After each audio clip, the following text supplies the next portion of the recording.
Retrovibe music is a year old. It's part of a thriving record store business in Cardiff with the likes of HMV and Spillers also going from strength to strength.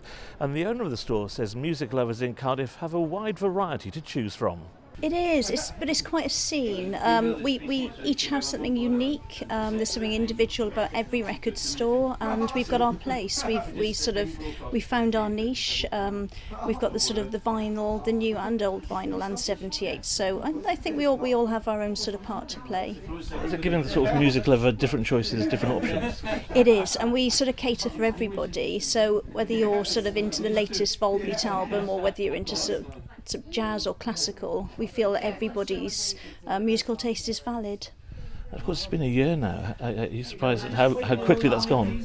I'm very surprised at how quickly that's gone. I can hardly believe it. We've sort of built on the business. We've filled up the shop. We've still got massive plans for next year. We're sort of working with touring bands and independent artists, thinking about a record label as part of the shop promotion, really, as part of our bigger picture. Is that key to it, being part of the scene in Cardiff, being part of the events, not just being a store that sells records? It is. Selling records is just one side, and we're really keen to support independent artists in the music scene. So that's one thing we really sort of find important, and just offering a platform for them to sell their music and supporting them. Well, of course, obviously, people often talk about the death of vinyl, the death of CD. It's all going to be downloads now, but has that been overstated from what you've seen? Completely overstated. I think. The interest in vinyl is across the board. It's from 16-year-olds to people my age, who are, I would call perhaps nostalgics, maybe people of sort of their late 40s and older, who are revisiting vinyl and loving it again. Also on hand to mark the first anniversary and enjoying browsing through the vinyl records were the rock band Space. Absolutely love it. It's like a treasure chest, isn't it? Like, I've already bought something, so chuffed a bit, already bought Fatal Microbes, Violence Grows. Fantastic song, man. Great. Yeah, I bought some Devo and some Tom Waits.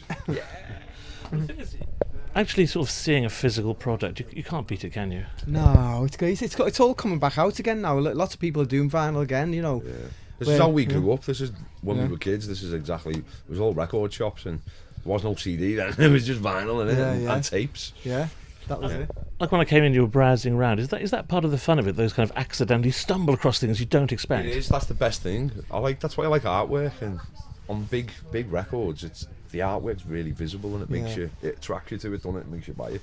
Yeah, that's why I love it, because you just like rediscover something that you'd had to sell when you were a kid or something, because like you wanted to go out on a night out or something and you had no money, so I ended up selling all my vinyl to another lad who had money, and I so regretted it after the night out that I'd sold me vinyl. But so I'm slowly collecting them back bit by bit, And you can't do that online, can you? That browsing? No. Well, I can't even use a computer anyway. I'm useless.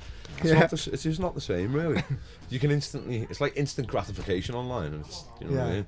Whereas here you get to take time and just look at stuff and get into it. Everywhere you're looking here, there's something great. Yeah. And what sort of bands inspired you guys then, when you obviously took up music and what were the bands that made you take up music? Well, the bands that made me take up music was like Spiz Energy, Teardrop Explodes, Echo and the Bunnymen, The Fall, Buzzcocks, Crass, loads of bands, all punk bands really, like post-punk stuff. Yeah, weirder the better. When I was a kid, it was like Minutemen and Black Flag, some hardcore punk, and then lots of other stuff. I've always been into every kind of music, so yeah. It's been said in certain quarters that vinyl and CD are dead and downloads are the future, but if Retrovibe Music Store is anything to go by, that's hardly the case.